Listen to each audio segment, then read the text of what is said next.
কোহলির ধামাকায় উড়তা পাঞ্জাব, পেছে আরসিবির প্লে অফের আশা কিছুটা হলেও বাঁচিয়ে রাখল রয়্যাল চ্যালেঞ্জার্স বেঙ্গালুরু।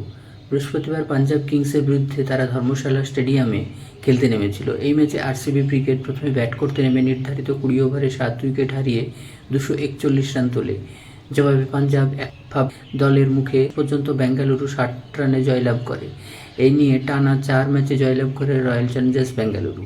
এই ম্যাচে রয়্যাল চ্যালেঞ্জার্স বেঙ্গালুরুর প্রাক্তন অধিনায়ক বিরাট কোহলির ব্যাট থেকে একটি ধামাকাদার ইনিংস বেরিয়ে আসে। তিনি মাত্র 47 বলে 92 রান করেন। তার এই ইনিংসে রয়েছে 7টা 4 এবং 6টা ছক্কা।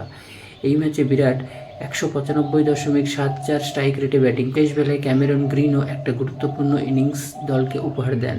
27 বলে 46 রান করেন তিনি, অনেকটাই অক্সিজেন জুগিয়েছে। তবে একজনের কথা না বললেই নয়, তিনি হলেন রজত পাতিদার। এই ম্যাচে তিনি 55 রান করে প্যাভিলিয়নে ফেরেন। তবে রাহুল চাহার সমেত পাঞ্জাব বাকি বোলারদের বিরুদ্ধে তিনি কার্যত তাণ্ডব নৃত্য চালালেন।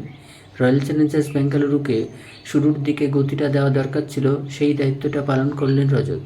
মাত্র 8.3 ওভারের মধ্যে আরসিবি 100 রানের চৌকাঠ স্পর্শ করে ফেলেছিল। তবে দ্বিতীয় 100 রানটাও আসে পরবর্তী 8.3 ওভারে। শেষ আরসিবি আইপিএল টুর্নামেন্টে তাদের চতুর্থ সর্বাধিক রান খাড়া করে শুরু হয় পাঞ্জাব কিংসের ব্যাটিং। আশা ছিল এই উইকেটে বেঙ্গালুরু ব্যাট হাতে এমন তাণ্ডব চালিয়েছে যেখানে পাঞ্জাব কিছুটা হলেও হয়তো পাল্টা লড়াই করতে পারবে, কিন্তু শুরুতেই স্বপ্নিল সিং পাঞ্জাবের ওপেনার প্রভসিমরন সিং এর এলবিডব্লিউ হয়ে ফিরতে প্রাথমিক ধাক্কা খায় পাঞ্জাব।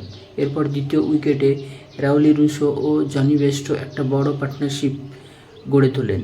16 বলে 27 করে বেস্টো, 27 বলে 61 করেন রুসো। দলের আরও কোনো ব্যাটার সেই অর্থে রানের মুখ দেখতে পাননি। অধিনায়ক স্যাম কারান 16 বলে 22 করলেও তা দলকে জেতানোর জন্য একেবারে পর্যাপ্ত ছিল না। শেষ পর্যন্ত 17 ওভারের মধ্যে 181 রানেই গোটা পাঞ্জাব কিংস অল আউট হয়ে যায়, আর সেই সঙ্গে প্লে অফের দরজাও তাদের সামনে বন্ধ হয়ে গিয়েছে।